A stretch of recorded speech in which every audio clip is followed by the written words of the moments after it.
बिस्मिल्लाहिर्रहमानिर्रहीम। अस्सलाम वालेकुम ट्रेनीज।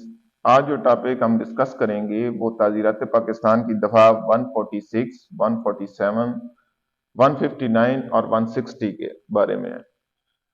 ताज़ीरात पाकिस्तान की दफ़ा 146 बलवा की तारीफ कर रही है। बलवा क्या है? बलवा बेसिकली इसका ताल्लुक मजमा खिलाफ कानून से है। मजमा खिलाफ कानून जब अपनी गर्ज मुश्तरक के हसूल के लिए, यानी जो उन्होंने मिलके प्लान बनाया है उसे हासिल करने के लिए तशद्दुद का इस्तेमाल करे, जबर का इस्तेमाल करे, तो हम कहते हैं कि मजमा खिलाफ कानून का हर रुकन जो है वो बलवे का मुर्तकिब हुआ है।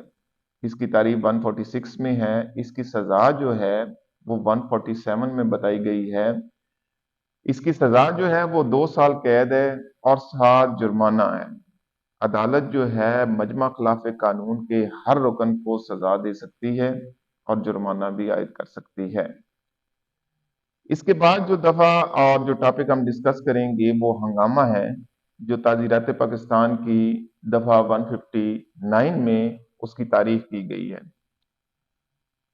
इसकी तारीफ ऐसे की गई है कि जब दो या दो से ज्यादा अफराद शाराए आम पर आपस में झगड़ते हैं, इसमें जो मेन एलिमेंट्स हैं वो दो अफराद हो या दो से ज्यादा अफराद हैं।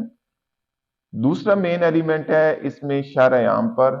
तीसरा मेन एलिमेंट है कि वो आपस में झगड़ते हैं। और चौथा जो पॉइंट है वो ये है कि जिससे अमने आमा में खलल पड़ता है, तो हम क्या कहते हैं कि ये अफराद जो है ये हंगामा के मुर्तकिब हुए हैं।